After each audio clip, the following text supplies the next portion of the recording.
Question internationale et ce sera la dernière question de ce direct. Elle est signée Cosmic Farmer.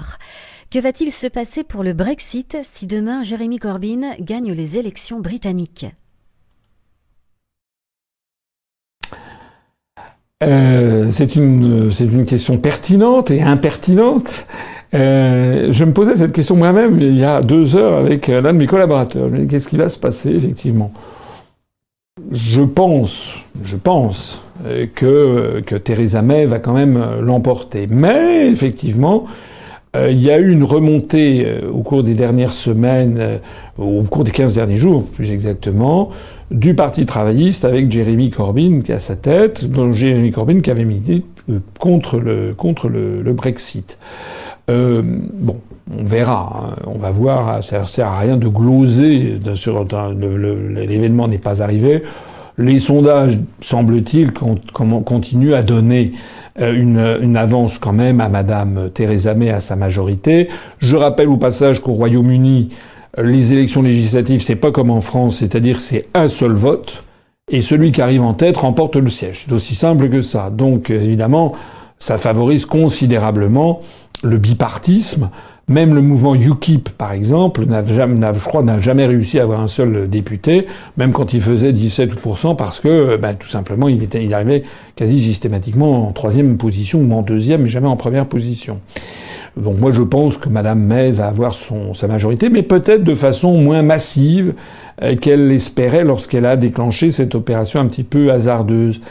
Ça me permet au passage de souligner ces affaires d'actes terroristes. Bon, je ne veux pas verser dans des soupçons, mais quand même, je trouve que ces actes terroristes qui se produisent au Royaume-Uni, à Manchester, puis à Londres, qui ont quand même un peu déstabilisé le gouvernement de Madame May.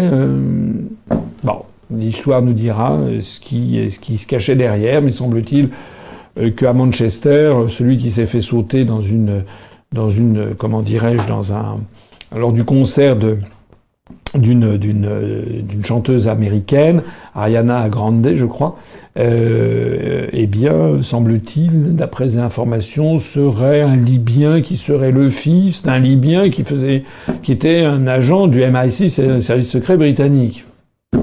Encore une histoire un peu bizarre. Bon, j'en dis pas davantage, en tout cas, j'espère que Madame May aura sa majorité. Mais si, effectivement, c'était Jeremy Corbyn et le Parti travailliste, c'est pas parce qu'ils arriveraient au pouvoir que ça changerait le fait que, 1, le Royaume-Uni a lancé l'article 50, 2, que les Britanniques ont voté en faveur du Brexit.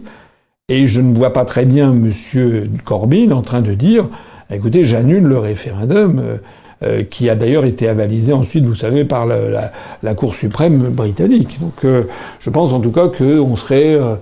ça mettrait encore du trouble dans toutes ces affaires. J'espère que les Britanniques auront la sagesse de conforter la majorité de Madame May.